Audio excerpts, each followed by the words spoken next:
2.5 years ago, my husband was diagnosed with stage 4 colon cancer, metastasized to the liver and the lymph nodes. He had surgery, 6 months of chemotherapy, more surgery, some experimental treatments, and then home hospice care. And we were completely overwhelmed. Many of our friends and family stepped up and helped out, gave us love and support, but some of our friends were just as shocked as we were. And they would say things like, "Let me know if there's anything I can do to help." And the problem with that statement, even though I know it's meant with all sincerity, is that you're giving me a job to give you a job. You're asking for instructions on how to help me. Well, I've had some perspective on it. It's been 2 years since I lost my husband. And I'm here tonight to tell you how to offer help that's helpful.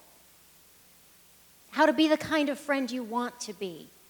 Because you can't ask a choking person for instructions. You need to show up and offer to help. My first tip is offer specific help with a few options. Think about what you're good at. Think about your schedule and your relationship to that person.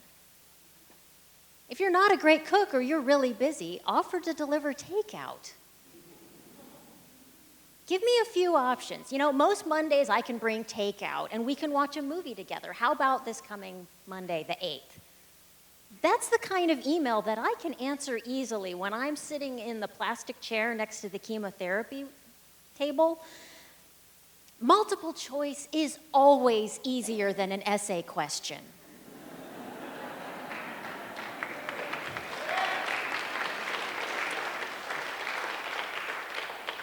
If you send me an email with just a few options, and it's really easy for me to inline yes, no, this, that, yes, that works. And think about offering something other than food. After a couple of months, my refrigerator was a disgusting, sticky mess of takeout containers and other people's Tupperware. And I complained about this on Facebook and asked, could someone help clean my fridge? And it was amazing. 4 of my friends showed up with pink rubber gloves, and they came over on an afternoon, and it was fun. We enjoyed it. We cleaned out the fridge, got everything. We recycled and composted and did all those things. And it was great. If you're good at scheduling, if you're good at organizing, offer that. Offer to drive your friend to the doctor. Illness is isolating. Grief is isolating. So be the kind of friend you want to be and show up. Ask permission to just drop by. Send me a text. Can I drop by in a few hours after work?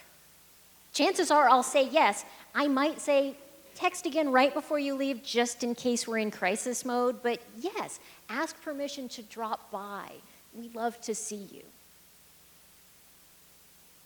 But you may be afraid of saying the wrong thing. And that fear might cause you to put off calling or texting or visiting. You still should do it. They're still the same person. They're still the same friend they were before. Talk about the same things that you used to talk about with them. They may look different, but they're still in there. Greg loved to talk about home improvement projects, car projects, maker projects. If you came over and talked about some home improvement project you were working on, he would perk up and get really interested in what you were doing, what tools you were using to do it. Talk about the good old days. Tell stories. Bring old pictures. These kinds of things get them out of their head, out of the pain, out of the fear, and back into the good old days of remembering what kind of wonderful friendship you have.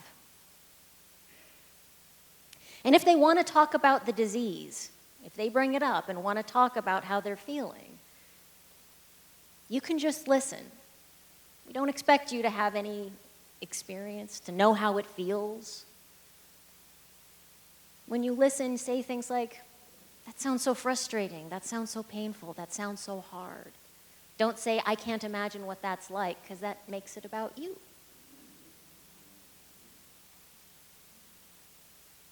So when you can't ask a choking person for instructions, you need to show up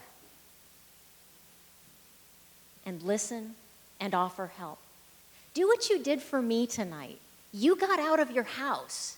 You came here, and you listened to my story. Thank you.